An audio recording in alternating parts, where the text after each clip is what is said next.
So welcome to Resurrecting Our Freedom. We have a special guest, and this person is near and dear to my heart. He's my very good friend. He runs a radio program called The Connection, which Skip, you just said, has over 100,000 listeners on a daily basis. He also pastors, is the lead pastor, the founding pastor of the fastest growing church in America. At one time, right? And he now wrote a book, just recently, actually wrote many books. His latest book. Serial multi-best-selling author, if I remember right, Skip, is that correct? I've written a lot of books, and Doug, you'll remember this one, The Bible from 30,000 Feet. Yep, I actually have that book. We did that at Ocean Hills. Yes, we did. I was pastoring there.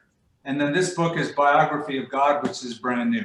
There you go. So the biology of God. Biography of God. And Skip Heitzig, welcome. This is my good friend, handsome young friend right here. His name is Dr. Fred DiDomenico, and I am Dr. Douglas D. Sienna. You have to have your name end in the vowel to be our guest, but we're going to make an exception for you today. Welcome, Skip, to our podcast. Thank you for joining us. And what we really want to talk about today is what's going on in the current events with mostly our freedoms and why we are losing our freedoms. And as we talked off camera, why we believe that the Christian community should be taking the lead onto the resurrecting of our freedom. Okay, well, let's have at it. Yes, let's go. So tell us what you're working on. Tell us about why you wrote the book, and then let's try to merge it on to where we're at in terms of today's current events.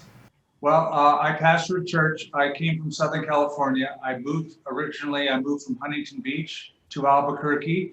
Then I came back to California for a period of time in South Orange County, where I pastored a church, Ocean Hills, as well as helped Chuck Smith out at Cavalry Chapel in Costa Mesa. Then I moved back here to Albuquerque to resume this post. But I've written a bunch of books, 20 or 30 books, but I wrote this book specifically for the skeptic in mind, the person who might say, yeah, maybe there's a God, but how do I know for sure?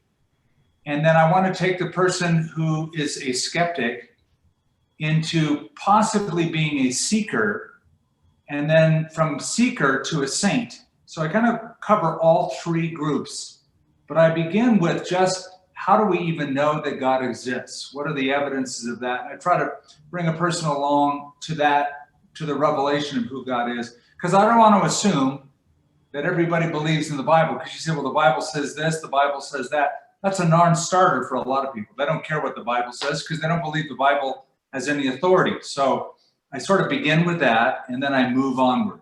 Well, I would love to know how you take people through that journey. So where do you start with someone who may not be a believer? Well, there's a number of kind of, let's call them philosophical reasonings. One is the argument from design. There's an old saying that says, if there is a thought, there must be a preceding thinker. And so when you see something that looks designed, you can say, where did that come from? You can say, well, it just happened over thousands or millions or billions of years. Or there's evidence that there's design to it. So, without getting into the whole deep weeds of the notion of that teleological argument, there's one of the things that's called irreducible complexity. Irreducible complexity means you have a certain number of things that make an item work. If you remove any one of those things, it won't work. So a mousetrap has irreducible complexity, right? Has a platform, has a little spring, has a little hook. It has different items, but if you take any one of those things away from the mousetrap, it's not going to operate. It needs all of those things. That's irreducible complexity. Right. That's what irreducible is, right? You can't take anything out. You can't take anything away. So the eye is a good example. The eye, Michael Behe shows in his book, has irreducible complexity. You can't take any of the things away and have the creature see. Right. So if you're an evolutionist, you have a real problem because what you have to say is it took billions of years before a creature could have the ability to see. How did it manage if it's gonna get gobbled up by survival of the fittest, by some stronger entity? So you can't explain life given the notion of irreducible complexity, which is under the idea of design. So that's one of the reasons. A design shows it has a designer. Skip, can I hold you right there? So he's a chiropractor as well. So that's one of the things that we preach, because years back people would just take out people's tonsils and their appendix as needless organs. Yeah. And so you're explaining a concept which is actually based in deductive reasoning, is we are designed with intention and purpose. It's not a mistake.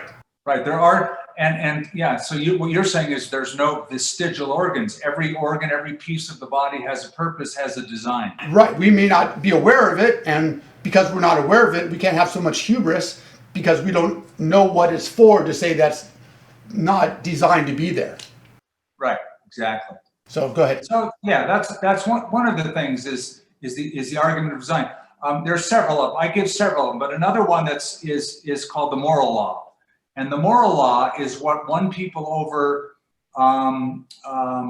like the head of the Human Genome Project, Dr. Francis Collins, who was an evolutionist, didn't believe in God, but had patients that he treated, and they were Christians, and he was trying to figure out why did these people believe in God, and so he kind of did a little bit of study. But the thing that finally won him over was called the moral argument. The moral argument, according to C.S. Lewis, is that everybody has the notion within them, a God-given notion of good and evil, of right and wrong. And so the question is, where did that come from? Yeah, it can change depending on what part of the world you're from. But when an unbeliever says things like, how can you believe in God? The world is so evil. You stop them right there and go, wait a minute, where did you get the notion of evil? Why would you call something wrong or evil unless you had a previous notion of some greater good? And then where did you get that greater good? So the difficult problem that unbelievers have is that if you say God doesn't exist, how did the world ever come to believe, with all of the suffering that exists on earth, how did the vast majority of the world ever come to believe in a good and loving God in the midst of all that evil? Well, yeah, you have to have contrast. You can't know one thing without knowing its opposite. Right. So it's like a class. So if you go into a class and we all take a test, and I get a 40% on the test, and you get 80% on the test, and Doug, he's a straight A student, he gets a 95% on the test. How'd you know? It's only because there's a real standard of 100%. So there's a previous standard by which everything else is compared. So that's in part the moral argument. So it's a reference point, as you're saying. There has to be a beingness or a consciousness or a divinity in order for anything else to exist. Right. Love that. Nice. Cool. So then you get these people, I guess that certainly will stimulate thought, right? And then, another thing I'm curious, this may deviate from the topic a bit, but you had one of the fast growing churches. You said you came down here in South Orange County. Now, did that start your own church, or did you get in someone else's church? And is that where you really started your mission, so to speak, and grew the fastest growing church? No, I came to Albuquerque and started a little Bible study. When I moved from Huntington Beach in 1982, we started it here and got married to Lenya. We started a Bible study, and then it grew into a church. My background was in radiology, and so I worked at a local hospital, had an office across the street from the hospital at the time, did a Bible study on the side. It just sort of mushroomed, grew large, and really at the pinnacle of success is when I got a call from Chuck Smith down the street from you at Costa Mesa, who asked me to come and help him out and to be a part of that. And so at the same time, I got a call from Ocean Hills. They were looking for a senior pastor. And so I told Chuck, why don't I take over this church in South Orange County and then just help you out on Sunday nights in Costa Mesa? So that's what I did. And Ocean Hills grew. I mean, I think when I came there, they were on like 400 a week. And I think the first week we got in there, we were at over 3,000. So it grew. It didn't stay that way at first. It kind of took a while to build back up again. But when I left, I think we were at like 3,700 people. Skip, remember, we had to have San Juan police escort people in and out because it got so crazy crowded that we had assistance on just getting people in and out of the church. Yeah, crazy growth. Well, and that also, I mean, you come in there and you have that growth that fast, like, so obviously your message was very compelling and, if you want to say contagious, certainly spawned something in people that made them bring people from everywhere. So I'm just also curious, how did you get into this? Like, was there something that happened in your life? What was that divine calling that even brought you into this? You're a radiologist and then you end up in this life. I had a good example. I had a good pastor. He made serving God fun, and fun was always a big part of my worldview. You know, whatever we do, let's have fun in doing it. So, for instance, we have a church campus here that's a beautiful campus. We have a world-class skate park on campus. We have a frisbee golf course on campus.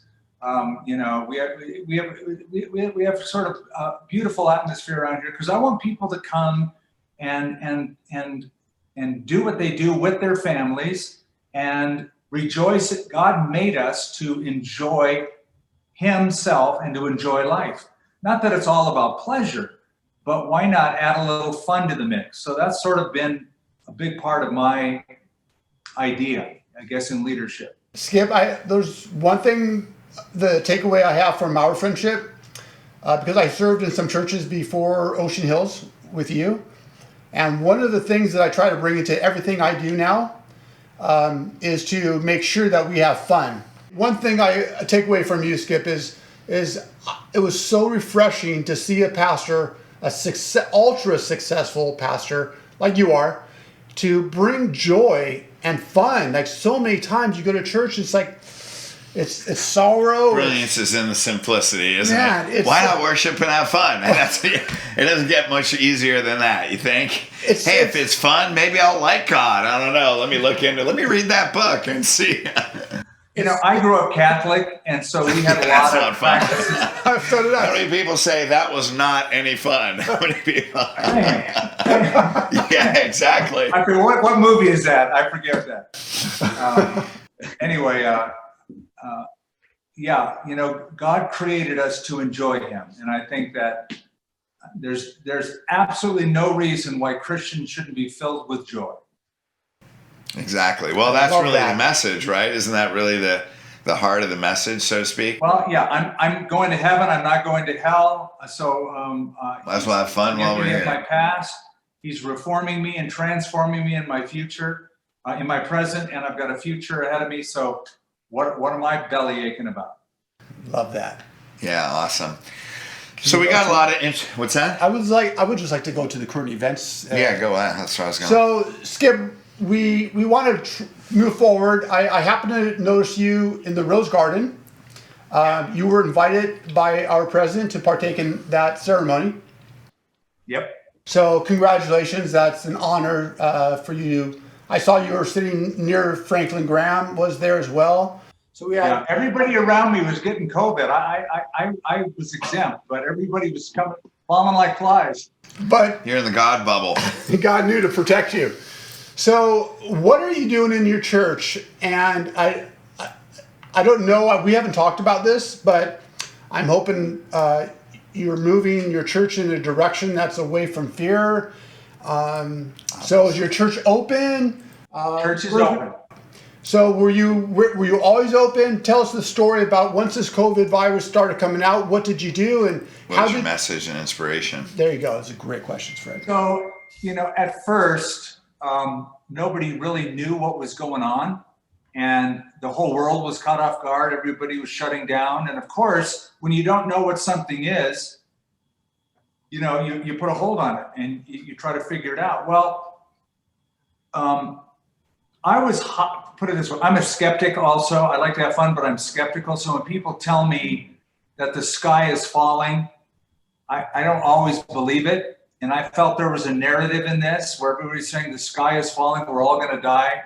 Even listening to Joe Biden last night, it was like a doom and gloom scenario of we're all going to wear masks and we're having a dark, cold, deadly winter and everybody's going to die. And it's like, I don't want you being my leader. Give me the virus, if that's what it takes. I told my church last week, I'm not afraid of it.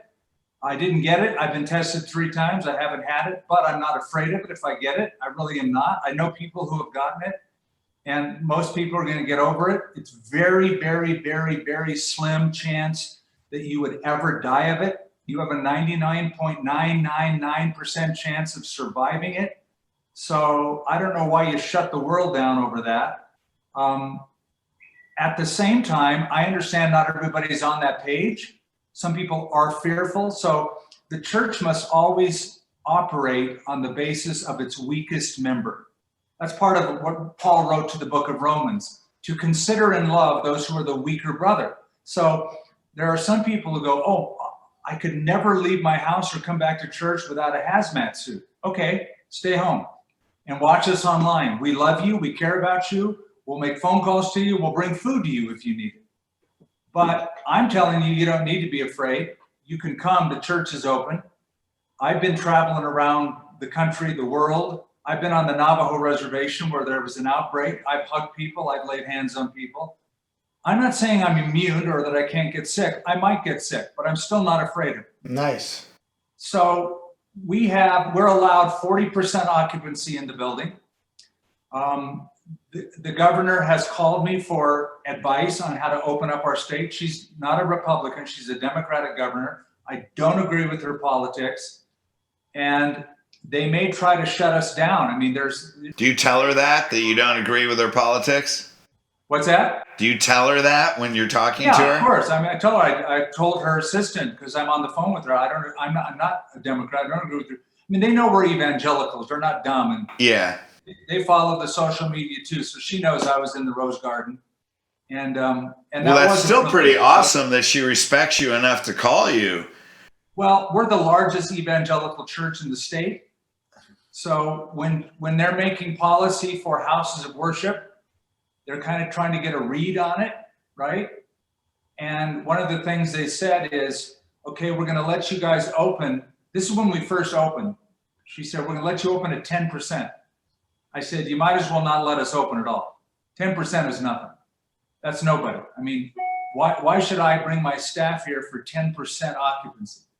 If you make it 25%, we can live with that. So she said, okay, I'm going to do it. But she said, you can't sing. I said, well, with all due respect, I understand where you're coming from, but when the government tells a Christian how to do church, you're overstepping your bounds. Yeah. Right. You can tell us not to sing, but the Constitution allows the government nothing in terms of church liturgy. So we're going to sing, and I'm not going to tell people not to sing. I can tell people to distance. I can spread people around, and I find people feel comfortable with that. They're actually happy. Some of the more fearful ones are happy that we're doing that because it just shows that we're concerned about them. But I don't really see a need for it. I don't think wearing a mask really is helpful. When we talk about science, when people say we got to follow the science, I always say, whose science? Right. Because science changes. Science changes with facts. And the more facts you get, your approach changes. And the facts are not in on this. There's a whole number of things we don't understand about this virus. But can I interrupt you real quick, Skip? Because first of all, I want to give you accolades, because when you talk to people in the general public, I mean, we're doctors, and you ask people a question, they say, well, I'm not a doctor. I'm like, well, you're a human being that's letting someone else determine your life. So I just want to take my metaphorical hat off to you, because you're not a doctor, but you take responsibility to lead people and you do your homework. You know, and so it's amazing how many people say, well, I'm not a doctor, so they don't take responsibility. So sorry to interrupt. I just want to give you accolades, man, that you do your homework, you pay attention, and you take that leadership responsibility role. So thank you. I hope that more people that aren't doctors do that. So listen, we have a good relationship right now with the government, but they're looking closely. When I went to Washington, D.C., and came back, just because I was exposed, OSHA, we all know who OSHA is, they came and they said that I had to be quarantined, even though I tested negative for 14 days. And even though I tried to argue with them, one thing our lawyer says is, you don't want to argue with OSHA. OSHA can shut you down. Right. So it's no problem. I had other people who could preach for me, and I took my Airstream and just kind of hung out for a few days. Nice. In a campground. But there could come a point where our government might say, you guys can't meet any longer. And I don't know that I'm going to go along with that. Here's the problem. It's not just, the church can't just say, well, this is persecution against the Christian. Well, if that were true, then they would be saying that theaters can open, sporting events can open, but churches can't open. Now that would be persecution. That would be discrimination. But they're just politicizing it more than spiritualizing it. You see it as a political bludgeon. And the whole mask, not mask, opening, not opening, is really become a right and left talking point. And it's almost hard to get real science into that, because of the political lenses that people are viewing this through. I mean, a lot of the doctors who have said, don't worry about this thing, have been silenced. They've been edited. They've been cut out of the public square. Censored. And it's unfortunate, because I thought we were rational people. I thought we could talk about these things and disagree and come to something at the end of the day. But it's unfortunately not that way. Skip, have you seen the Barrington Yes, report? I have, and I posted it. Perfect. Yeah, I posted it on my social media. Yeah, so we're Ray talking Barrington report. some of the top epidemiologists in the world that talks Correct. about it. So we have, my personal purpose in this whole podcasting and why we need to go public is because I work with a group called Lore's House, and I don't know if you remember them. They're in Orange County, and they take care of battered women. Oh, yeah, I remember. Yeah, since the lockdown, Skip, they are overwhelmed with women being abused and battered. And I work with these women, and my heart bleeds for them. I also work with a nonprofit that started in my office. It's called Bud's Odyssey, and we take care of vets and first responders. And these people, the amount of suicidality right now in veterans and first responders is skyrocketing. We're at a point now where 1 in 5 pre-adolescent girls are hurting themselves. This pandemic, we call it a pandemic. I'm not even sure if the science can support that. But Skip, the church can't close because in the absence of a church, where do people go? And there are people hurting not because of the virus, but they're hurting because collateral damage. Collateral damage. And Correct. It saddens me. And I love that our president said church is essential. I completely agree with that. And when we opened up and a lot of churches stayed closed, a lot of people from those churches came to our church and just said, we need fellowship. We need people. We need to hear truth. We need to get out of our... Listen, lockdowns don't work. Even the World Health Organization recently said, it's about time. You should have told us that 6 months ago. But they finally said, it doesn't work. Because even countries in Europe where they're locking down, they're still seeing a spike in the midst of the lockdown. Right. So that's not helping it. And given the fact that most people, comorbidities aside, are going to be fine with this thing, you don't shut the society down because of it. They've shut everything down. And unfortunately, what that's going to yield itself to is when the government has that kind of control and they figure out they can control people by fear, they're going to keep reinforcing fear into their lives. You're going to have Joe Biden say, dark, cold winter, more people dead. And it's like, really? I mean, it's the worst possible message you could give. 100%. Yeah, last night he said 200,000 people are going to die in the next 2 months. It's like, where did you come up with that, man? That is came out of your imagination. But anyway, so I guess I don't really want to identify believers, non-believers. How do you see people, faith-driven people, standing up, making a difference, being an example to the people that do have fear and your message in your congregation? I want to reinforce that God loves them. I'm going to reinforce that no matter who you are or how you treat this, we're going to figure out a way to minister to you if you let us. We still see an enormous amount of people watch online, and that's because of the fear. Fear works. Listen, fear is a motivator, and people know it. And so all I got to do is say something, and they'll go, the sky is falling. There's really no good medical evidence that little mask that I wear is going to do any good. Unless it's perfectly sealed and it's got the right filter and all that stuff. And yet it's almost like we're living in medieval times. You wear an amulet around your neck so you feel safe from the evil spirits. You wear a mask on your face so you feel safe. And people go, oh, good, you're wearing a mask. Really, that's all it is. It's virtue signaling, more than virtuous.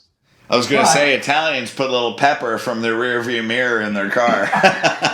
That's what the Italian horn is, man. I used to wear one in my shirt even more open than it is now, back in the 70s.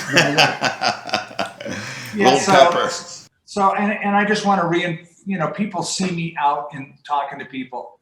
I just want them to see that. And I keep reinforcing the message of no fear, of not being afraid, of God's in control. And I just keep pressing on. That's really sweet. I do want to talk a little bit about this death thing, that since you brought it up about our ex-vice president talked about it. A study just came out yesterday, Skip. I don't know if you saw it, but the Florida Surgeon General is now going back and researching all of the recent quote-unquote COVID deaths, because over half of the COVID deaths that occurred in Florida that they're going to research, the last time a person tested positive was 3 months prior. So they just happened to have a random test, not even recently as they went to the hospital, but they searched back their medical history to see if somebody in the past had a positive COVID test. They weren't sick from it, they just happened to have a positive test. And somewhere subsequent to that, if they went to the hospital for a heart attack, they're calling that a COVID death. So the Surgeon General is now going back and looking at all the records, because he's saw one particular county, and I can let you assume which, if it was a red or blue county, but I'll just let you assume that. But they went back to look at that county because almost half of the deaths in the entire state of Florida were in one county. So anyway, we're seeing now that some of these numbers, all the stats are tainted. We can't even trust the stats, according to the Surgeon General from the state of Florida. I have numerous people in our church in the healthcare profession who have come to me and said they have seen COVID positive tests from people who weren't even tested at all. Right. So there's a lot of that. And now we know the truth. Now we know it's only this many, 6%. 6%, the CD said, of all those that were reported as COVID deaths, only 6% of the people actually died from COVID alone. Right. The rest of them were dying from something else. Right. Right. Could they have been complications with the COVID? Sure, no doubt, but they didn't die of it. 6% of those 225,000 people, only 6% died. So it's a very, very small amount. Of course, one death is too many, but what other disease gets a counter? Every time you look at your phone or your computer, it's telling you how many people died. What if you did that with auto accidents? You'd never get in a car again. What if you did that with cigarette smoking? What if they did it with heart disease? Heart disease is far more deadly than any COVID. 50% of the American public dies of heart disease. But I guess if I were a disease right now, I'd feel cheated because COVID's getting all the press, but people are dying of everything else. Amazing. So, yeah, hey, I really appreciate your purpose and your message. And, you know, what stands out with me the most is you're totally accepting of everybody's perspective, which means you see unity. I mean, it's truly God's message. You see unity and unconditional love and joy in every person. And you accept them where they're at, and you help meet them where they're at, and you help them meet their emotional, spiritual needs where they're at. And I have no doubt that's why you have so many people that are listening and inspired by your message and making a true difference in their life. Those are God's principles. I appreciate hearing that. Thanks so much.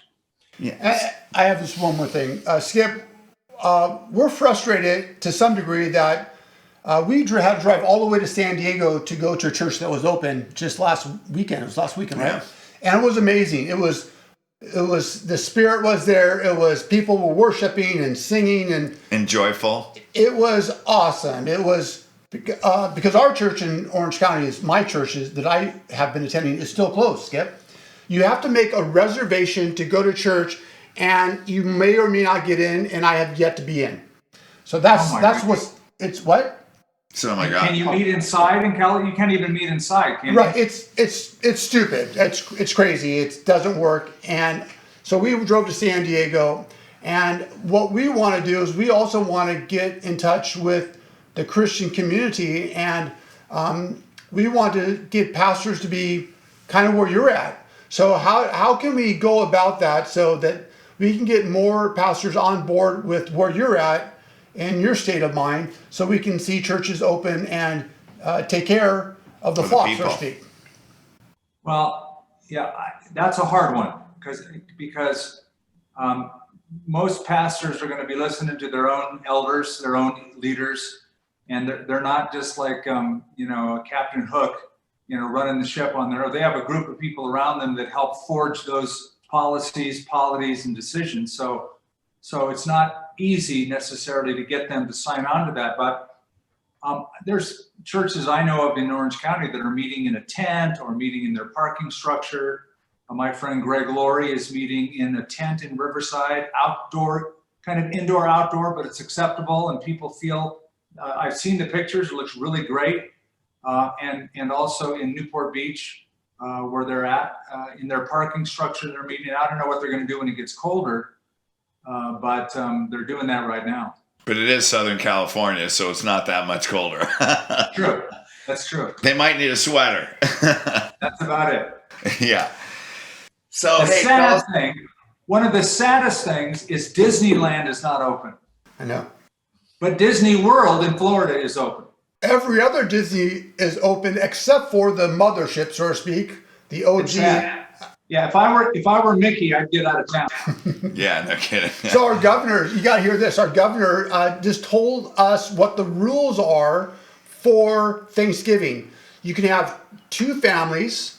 It has to be outside, and you can only go in to go to the bathroom. Other than that, you have to stay outside. So 2 families.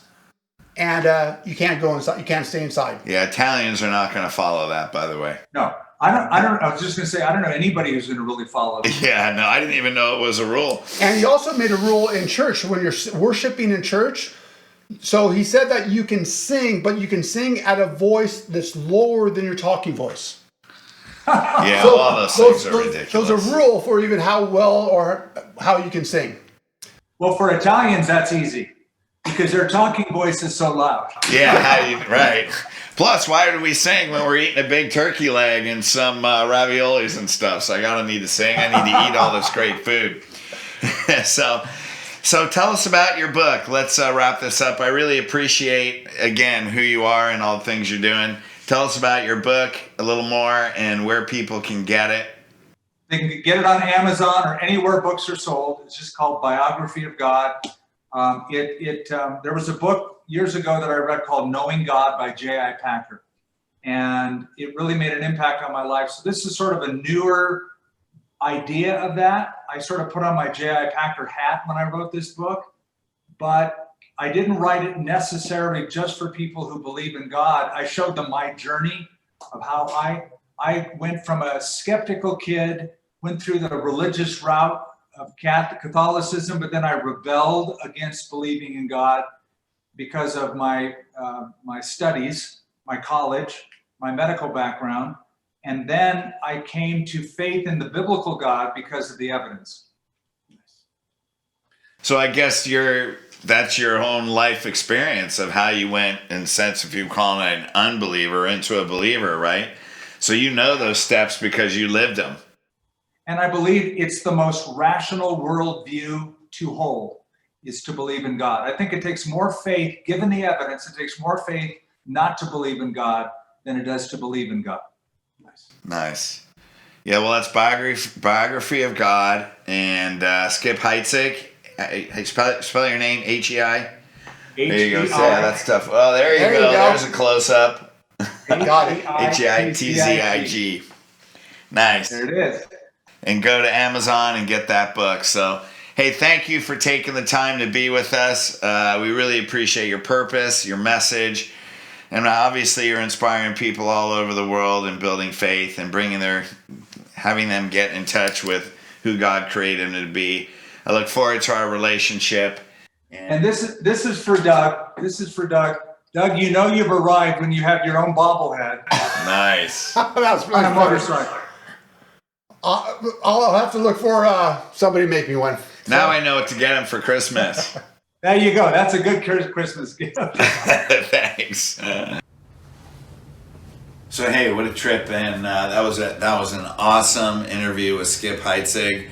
You know, we were just talking about how impressive that was. He goes to church and the thing grows 10 times overnight. Like, you can imagine the message and the delivery and the inspiration and how what he's doing and saying must just enlighten the hearts of people. I know I want to follow him after that interview. I'm going to go check him out online. And I love the one thing he said: if you're going to do it, you might as well have fun and be filled with joy in doing it. And I think that's part of his gift, is to bring joy and fun into the act of church, to remove religiosity and infuse the church with fun and joy. I think that's a pretty cool thing.